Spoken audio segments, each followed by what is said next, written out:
Qlobal əmtia bazarlarında neft bahalaşmaqda davam edir. Londonun ICE birjasında Brent markalı neftin iyul futureslərinin qiyməti 4,25% və ya 4 dollar 30 sent artaraq 1 barel üçün 105 dollar 59 sent olub. Texas markalı neftin iyun futureslərinin qiyməti isə 4,73% və ya 4,51 dollar yüksələrək 1 barel üçün 99 dollar 93 sentə çatıb. Ekspertlərə görə qiymət artımına ABŞ və İran arasında gərginliyin yenidən artması, eləcə də Yaxın Şərqdə təchizat zəncirinin qırılma risklərinin artma ehtimalı təsir edir.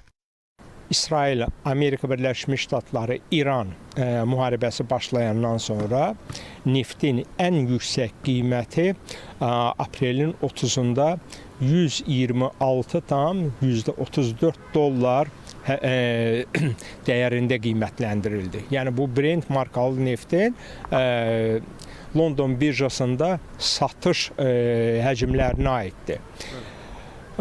Ondan sonra təbii ki, neftin qiymətində biz bu atəşkəs dövründə enmənin hətta 105 dollara qədər enişini müşahidə etdik.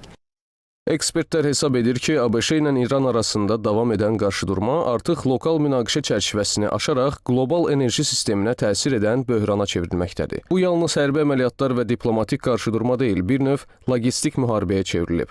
Böyük güclərin enerji bazarları beynəlxalq nəqliyyat marşrutlarına təsir uğrunda mübarizəsinin yeni mərhələsi başlayıb.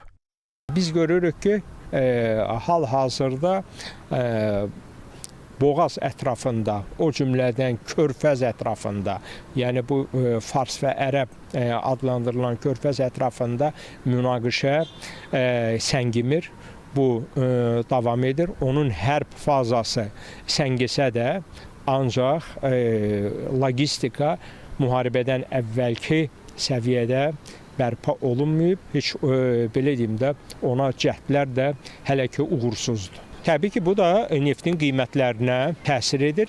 ABŞ administrasiyası isə Hörmüz boğazı gərginliyinə baxmayaraq qiymətlərin ucuzlaşacağını gözləyir. Ağ Evin Milli İqtisadi Şurasının rəhbəri Kevin Hassetin sözlərinə görə, Körfəz regionundan neft axını bərpa olunduqdan sonra qiymətlər sürətlə enəcək və bu proses 2026-cı ilin noyabrında başlayaraq ABŞ Konqres seçkilərinə qədər baş verəcək. Əli Rzayev, Pərviz Mustafayev, ASTV Xəbər.